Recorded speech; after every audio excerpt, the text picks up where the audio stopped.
ایک لڑکا صرف ایک بار ہی ہارڈ ویئر کی دکان پر گیا تھا، مگر اسے یہ اندازہ نہیں تھا کہ ایک دلکش امیر بیوہ کی نظر اس پر پڑ جائے گی۔ لڑکے کا دل جیتنے کے لیے اس امیر عورت نے اشارہ کنائیوں میں دل لبھانا شروع کر دیا۔ لڑکے کو یقیناً عورت کی نیت کا اندازہ ہو گیا تھا، مگر اس کے باوجود اس نے بے رحمی سے اسے ٹھکرا دیا۔ جب عورت نے دیکھا کہ وہ اچھے برے کی تمیز نہیں رکھتا، وہ وہاں سے ناراض ہو کر چلی گئی۔ مگر جب لڑکے نے اس کے دلکش جسم کو دور جاتے دیکھا تو اسے محسوس ہوا کہ اس نے زندگی کا بہت بڑا موقع گنوا دیا ہے، لیکن انا کی وجہ سے وہ صرف افسوس ہی کر سکا۔ مگر حیرت کی بات یہ تھی کہ مارک ابھی سپر مارکیٹ کے دروازے سے ہی نکلا تھا کہ اچانک وہی امیر بیوہ گاڑی لے کر اس کے سامنے آ کھڑی ہوئی اور اسے اپنے گھر کی ٹھنڈی چائے پینے کی دعوت دی۔ مارک کچھ کہتا اس سے پہلے ہی عورت نے اپنی غیر معمولی طاقت کا مظاہرہ کیا۔ یہ لمحہ مارک کے لیے دلچسپی کا باعث بن گیا۔ دل میں سوچا کہ پیسے ہوں یا نہ ہوں کوئی فرق نہیں پڑتا، بس یہ جاننا تھا کہ یہ ٹھنڈی چائے اگر ہوتی کیسی ہے۔ لیکن جب وہ عورت کے گھر پہنچا تو معاملہ کچھ گڑبڑ لگا۔ یہ تو صاف صاف پانی کی پائپ لائن ٹھیک کرنے کے لیے بلایا گیا تھا، کہاں کی ٹھنڈی چائے۔ مارک ابھی شکایت ہی کرنے والا تھا کہ اگلے ہی لمحے عورت نے صاف صاف بات کہہ دی اور اسے کہا کہ باتھ روم کی مرمت بھی کر دے۔ یہ بات نوجوان خون والے لڑکے کے لیے ناقابل برداشت تھی، خاص طور پر امیر بیوہ کی وہ طنز نظریں جنہوں نے مارک کو اندر سے بے چین کر دیا۔ وہ اور مزید برداشت نہ کر سکا اور دروازے پر جا کر خود کو پرسکون کرنے لگا۔ لیکن کچھ سوچنے کے بعد اسے لگا کہ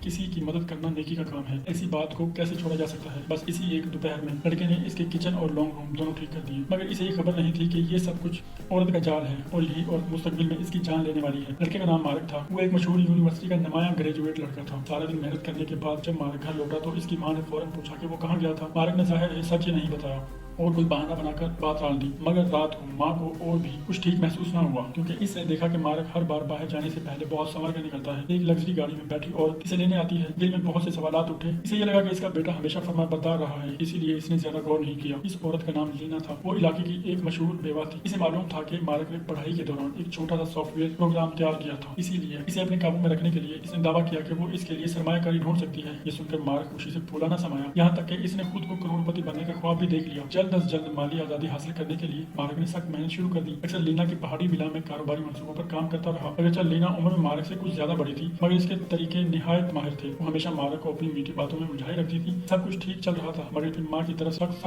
مخالفت سامنے آ گئی کیونکہ اس نے مارک کے موبائل میں لینا کے ساتھ مشکوک پیغامات دیکھ لیے تھے۔ ماں کو شک ہو گیا کہ یہ عورت کسی مقصد کے تحت اس کے بیٹے کے قریب آئی ہے، اسی لیے اس نے دونوں کو رابطہ ختم کرنے کے لیے مارک کو گھر سے باہر جانے سے سخت منع کر دیا۔ لیکن ماں کا یہ قدم لینا کو اور بھی غصے میں لے آیا، یہاں تک کہ وہ رات کے وقت خود مارک کے گھر آ دھمکی۔ ماں پہلے تو گھبرا گئی، مگر اسے یقین ہو گیا کہ لینا کے ارادے صاف نہیں ہیں۔ اس کے باوجود شائستگی کے تحت اسے کھانے پر روک لیا، مگر کھانے کی میز پر ماں نے صاف الفاظ میں کہہ دیا کہ مارک ابھی بچہ ہے، اسے تعلیم پر توجہ دینی چاہیے، نہ کہ ہر وقت تمہارے ساتھ رہنا چاہیے۔ لیکن کسی نے یہ نہیں سوچا تھا کہ لینا اس قدر بے باک ہوگی۔ اس نے کہا کہ مارک ہر لحاظ سے قابل نہیں ہے، مگر وہ اپنے تعلقات استعمال کر کے اسے کیریئر میں آسمان تک پہنچا سکتی ہے۔ ماں یہ سن کر غصے میں کھڑی ہو گئی اور اس نے لینا کو خوب سنایا، دل کی ساری بات کہہ دی، مگر مارک نے ماں کی بات ماننے سے انکار کر دیا۔ اس نے غصے میں جانے والی لینا کو روک لیا اور یہ سمجھاتا رہا وہ سب کچھ اسی کے بھلے کے لیے کر رہی ہے، وہ کبھی اسے نقصان نہیں پہنچائے گی۔ آخرکار اس نے ماں کو چھوڑ کر لینا کے ساتھ جانے کا فیصلہ کر لیا۔ جب دونوں پہاڑی ولا پہنچے تو لینا نے پھر سے اپنی اصل چالیں چلنا شروع کر دی۔ اس بڑے سے سوئمنگ پول میں وہ اور بھی بے خوف ہو گئی۔ مارک کو بھاگنے سے روکنے کے لیے اس نے ہتھکڑیاں لگا کر اسے سیڑھی سے باندھ دیا۔ اگلی صبح جب دونوں نیند بے ہوشی میں جاگے تو مارک کی ماں بھی ولا پہنچ چکی تھی۔ بیٹے کو محفوظ گھر لانے کے لیے ماں اور لینا میں شدید جھگڑا ہوا، مگر لینا کا کوئی خفیہ مقصد تھا، وہ مارک کو آسانی سے جانے نہیں دینا چاہتی تھی۔ اسی دوران جو مارک بیڈ روم میں تھا وہ باہر کے حالات سے بے خبر لینا کی الماری کھول کر دیکھ رہا تھا، مگر جیسے ہی اس کی نظر کپڑوں کے نیچے چھپی ہوئی پستول پر پڑی، اسے فوراً احساس ہو گیا کہ معاملہ بہت ہی زیادہ غلط ہے۔